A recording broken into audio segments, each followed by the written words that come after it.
এটা করলে আমি রিকোয়েস্ট করবো সবাই রেজিস্ট্রেশন করে ফর্মটা করো। ফিল আপ করবেন। কারোর যদি কোনো পরামর্শ থাকে, কোনো প্রবলেম বলার থাকে, নিচে একটা অপশন দেওয়া আছে যে আপনার কোনো পরামর্শ, ওইখানে যা যা চাহিদা মতো একটু লিখে দিলে ভালো হবে, যে ক্লাসটা কয়টায় হলে ভালো হয়, বা আর কোনো পরামর্শ আছে কিনা, যে কিভাবে হলে আপনাদের জন্য সুবিধা হয়, এটা দিলে আমরা বিবেচনায় রাখবো। কমপক্ষে 2 দিন হলে ভালো হয়, শুক্র শনি। অ্যাকচুয়ালি পুরোটা ডিফিকাল্ট হয়ে যায়, আমরা সবাই প্র্যাকটিশনার, তো দেখা যায় যে একটু চাপ হয়ে যায়। তারপর আমরা চেষ্টা করব, আপনারা একটু পরামর্শগুলো লাস্ট প্রশ্নতে একটু ডিটেইলসে লিখে দিবেন প্লিজ। G ma'am.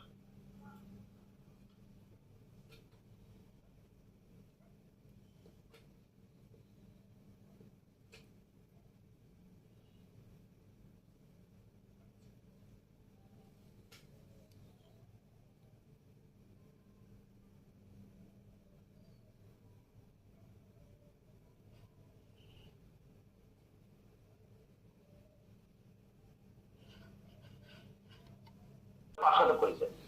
এবার জাহিদ দেখলো কি, ওরে বাবা আমি তো কাজে রাখতে পারছি না।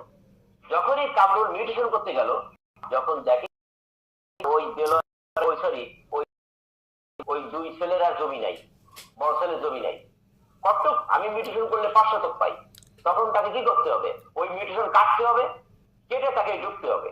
এই হলো মামলার একটা কাহিনী। এইভাবে তো আমাদের কাছে আসে। আচ্ছা ইয়েস, আমি এখন খুব ক্লোজ করে দেবো, একটু আসি এই বিষয়টা দিয়ে।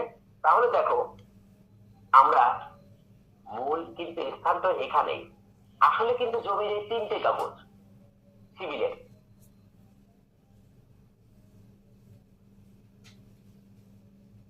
এরপরে সিভিলের শাখা, তারপর আছে পাট্টা আছে, ওয়ারিশি তত্ত্ব আছে, খতিয়ানের ভুল আছে, এই নিয়ে হলো কাগজ। এবার আমরা যে কতগুলো বলি সিভিলের যে অসীম জায়গা, যে অসীম জায়গা একজন আইনজীবীর ক্ষেত্রে।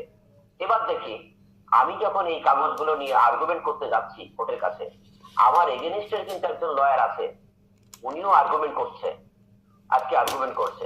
উনি আমাকে বলল যে আপনি আপনার ক্লায়েন্ট বা আপনি সঠিকভাবে মামলা করেননি, তামাদি বাড়িতে। এই তামাদি কথাটা পড়ে আসতে হবে কিন্তু ওই লয়ারের, তখন কিন্তু এটা হচ্ছে বাস্তব ক্ষেত্র। এই স্থানটাই কিন্তু অসীম, কোথায় তামাদি পড়তে হবে, কোথায় সাক্ষ্য আইন পড়তে হবে, কোথায় সিপিসি পড়তে হবে, কখন 1985 সালে 85 আইন পড়তে হবে, তাই না? এই স্থানটাই হচ্ছে অসীম। ফ্লোর নিতাম একটু একটু ইম্পর্টেন্ট। হ্যাঁ বলো। সেটা হচ্ছে যে অনেকে পার্টিসিপেন্ট তো লিড করছে, তো আমি একটা ডিক্লারেশন দিয়ে স্যার একটু আপনি করেন। সেটা হচ্ছে যে আমি একটা রেজিস্ট্রেশন ফর্ম আমাদের হোয়াটসঅ্যাপ গ্রুপে শেয়ার করেছি, আপনারা যারা উপস্থিত আছেন সবাই একটু ফর্মটা ফিল আপ করবেন, তাহলে পরবর্তীতে আমাদের পোস্টটা রান করতে আমাদের জন্য সুবিধা হবে। আমি ফর্ম ফিল আপ করতে পারবেন আপনারা। ম্যাম কবে কবে ক্লাস হবে? স্যার আপনি কন্টিনিউ করুন। এভরি স্যাটারডে, আচ্ছা এভরি স্যাটারডে, প্রতি শনিবার 10টা। একটু আগে করা আচ্ছা যায়? আমরা আচ্ছা সেটা আলোচনার দিকে দেখি কি অবস্থা হবে। আচ্ছা এরপরে আমরা আসি, আমরা কিন্তু এই যে আলোচনার ভিতরে আমাদের যে ছিল পাকিস্তান এবং হলো বাংলাদেশের গেল আইনজীবী পেশার সহিত অন্য পেশার সামঞ্জস্য পার্থক্য। এবার দেখো একটু কথা বলি, না বললে হয় না। আমরা যারা আইনজীবী আছি, পৃথিবীর সবচেয়ে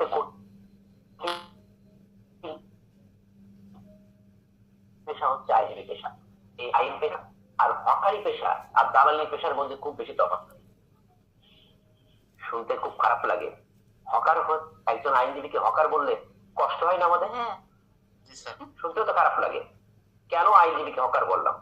দেখো একজন ডাক্তার একটা টেবিলে বসে 20, 30, 40টা রোগী দেখে। ডাক্তার যখন 2 ঘন্টা রোগী দেখার পরে যখন আমরা ঢুকতে যাই, তখন নার্স বলে 10 মিনিট পরে আসেন, তার কপিকে একটু রেস্ট দিচ্ছে। আমরা সঙ্গে সঙ্গে দরজার সামনে দাঁড়ায় থাকি, কফি খাওয়া হয়েছে ম্যাডাম স্যারের, তারপরে আমরা ঢুকি। অর্থাৎ একজন ডাক্তার উনি ক্লায়েন্ট নেবে, একই টেবিলে বসে প্রেসক্রিপশন লিখে দেবে, তারপরে উনি বাসায় কম্পাউন্ডার টাকা উঠা দেবে, উনি প্যাকেটে পকেটে টাকা ভরে নিয়ে উনি বাড়ি চলে যাবে। আর আমার এখানে আইনজীবী কি করতে হয়, ওই চেম্বারে 4 তলায় বসে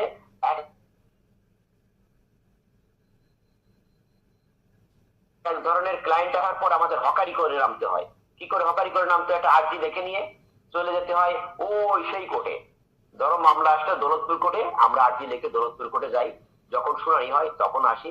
কোর্ট যদি ওঠে 11টার সময়, আমরা চলে যাই হকারি করতে 11টার সময়। আর একটা প্রোডাক্ট কিনেছি, এই প্রোডাক্টটা বিক্রি হবে ডুমুরিয়া কোর্টে যেয়ে, তো ওই কোর্টে চলে যাই ডুমুরিয়া কোর্টে, আবার চলে যাই সাবজেক্ট কোর্টে। একটা কোর্টে দাঁড় করে দিয়ে জুনিয়র লয়ার বললে সিনিয়ররা আসতেছে, মানে একটা হকারের অবস্থা। তাহলে একজন আইনজীবী ঘুরিয়ে ঘুরিয়ে ঘুরিয়ে ঘুরিয়ে তাকে পণ্য বিক্রি করতে হয়। শব্দটা কিন্তু এভাবেই আসে। পণ্যটা কি, আমাদের কাছে পণ্যটা কি, আমাদের মুখের কথাটা বিক্রি করতে হয়, আমাদের কলমের কিছু কৌশল বিক্রি করতে হয়, আমাদের ভাষা বিক্রি করতে হয়। এটা হচ্ছে একটা আইনজীবীর ব্যাপার। একজন হকার সুন্দরভাবে না ডাকলে কিন্তু আমরা বাড়ির থেকেও বুঝতে পারি না। অনেক সময় একজন বাড়ির পাশে তরকারি বিক্রি করে অনেক লোক, কিন্তু এক লোক তরকারি বিক্রি করে খুবই কম দামে। সে কখন চলে আসে আমরা অপেক্ষা থাকি। সে বলে যে কালকে আপনি তরকারি বিক্রি করেননি কেন, আমি দেরি পাইনি, আপনি কখন আসছেন? তার কারণ হচ্ছে ওই লোকের কাছ থেকে আমরা তরকারি কিনি। অন্যরা যদি আলু বিক্রি করে 30 টাকা, ও লোক বিক্রি করে হয়তো 25 টাকা। আমি অপেক্ষা থাকি সে লোকটা কখন আসে। সে লোকটা পরের দিন এসে শুনেছি কালকে আপনি আসেননি, তখন উনি বলে আসছি তো ম্যাডাম। তখন বলে কি ব্যাপার, আপনি চেঁচাতে পারেন না, জোরে চেঁচাতে পারেন না? অন্যরা তো কান ফাটা ফেলে, আপনি চোখ বুঝে থাকেন না, চুপ করে থাকেন কেন? তাই না? এই স্থানটা কেন? ওই হকারের কিন্তু কথা দিয়ে কিন্তু আমাদের যাচ্ছে।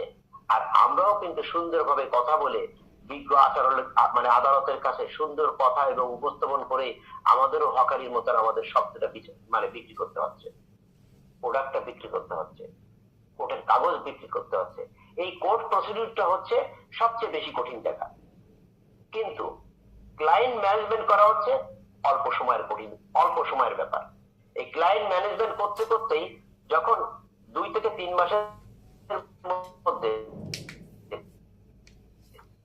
কাগজপত্রে বোঝা, রিপোর্ট প্রসিডিউর, কোন কাজে কোন আইন, এটা হচ্ছে আইনের বড় স্থান। ওই যে কখনো কখনো বলে যারা পুলিশ থাকে, তারা বলে কি জানি, আইনের আকাশের যত তারা আইনের তত দ্বারা। অনেকে কিন্তু এইভাবে কথা বলে। সেই স্থানটাকে যদি আমরা শুরুতেই ধরে নিয়ে যদি আইনের ক্ষেত্রে নামি, তাহলে আমরা কিন্তু বুঝতে কিন্তু অনেক বড় কষ্ট হয়ে যাবে, হয়তো আমরা নিজেকে সমাপ্ত করতে পারবো না। আচ্ছা, আর একটা কথা বলি, ওই ভিতরেই আলোচনা, আসলে অনেক বেশি হয়ে যাচ্ছে সময়, কোথায় যেন অনেক বেশি হয়ে যাচ্ছে। আচ্ছা, আর একটা আলোচনা ছিল, খুব অল্প সময় ছেড়ে দিই। একজন আইনজীবীর গুণাগুণ, একজন আইনজীবীর যে গুণাগুণ, এটা কিন্তু অত্যন্ত পোলাইট, সুন্দর বাচনিক এবং মিতব্যয়ী এবং শান্ত স্বভাবের হতে হবে একজন আইন। এবার 7 নম্বর হচ্ছে basic knowledge of a lawyer to be a learned. এখন আমরা যখন বার কাউন্সিল থেকে লাইসেন্স করে আসি, সঙ্গে সঙ্গে আমরা কিন্তু আইনজীবী হয়ে যাই, কিন্তু লার্নেড ডাক্তার শব্দ শুনতে গেলে কিন্তু একজন আইনজীবীকে যথেষ্ট সময় পরিশ্রম করে নিজেকে অতিক্রম করতে হয়।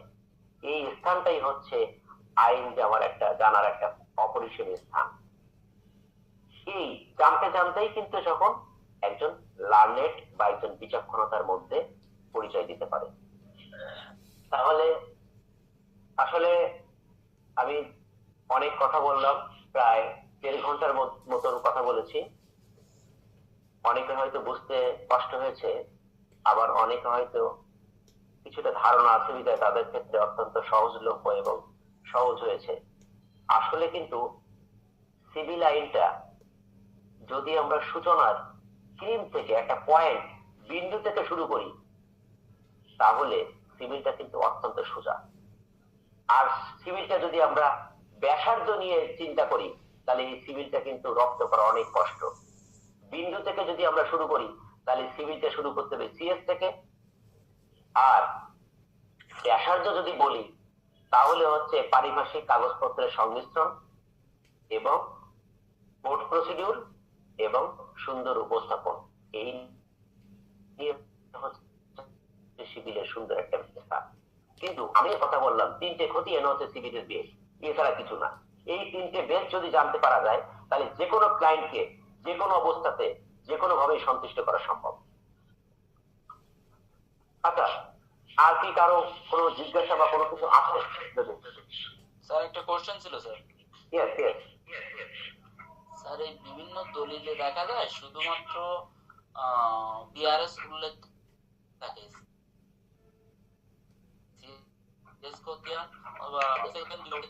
দেখা যায় হাউস বিল্ডিং, তারপরে যে বিভিন্ন প্রকল্পের দলিলগুলোতে এটা উল্লেখ থাকে। এই ক্ষেত্রে আমরা কোন বিষয়টা লক্ষ্য করবো বা একজন ক্লায়েন্টকে আমরা কোন পেপারটা আনতে বলবো, যে যেহেতু আমি বুঝতে পারতেছি না যে তার সিএস এ আছে কিনা বা এস এ তে আছে কিনা, জাস্ট বিআরএস খতিয়ানটা ওখানে উল্লেখ। কোনো চিন্তা নাই, শোনো আমার কথাকে বিরক্তি মনে হচ্ছে নাকি?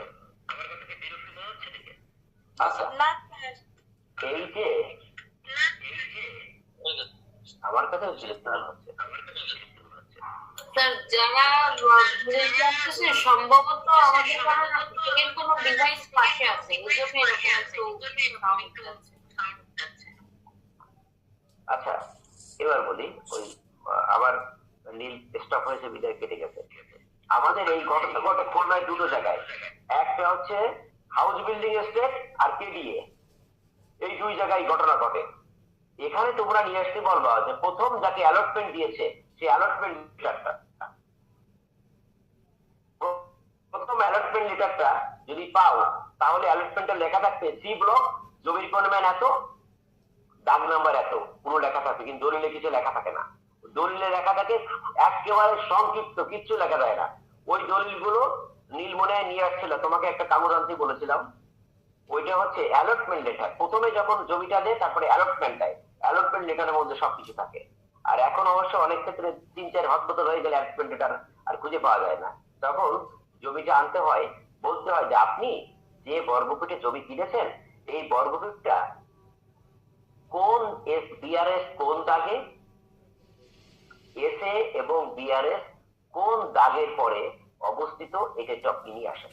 শুধু এটি বললে দিয়ে দেবে। ওনে কেডিএ কেডিএ বলো আর ইসে বলো। স্যার অ্যালটমেন্ট লেটারটা আসলে কি?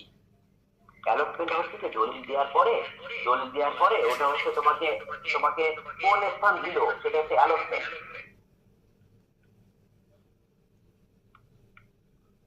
অ্যালটমেন্ট মানে মানে বাস্তবায়ন বিষয়।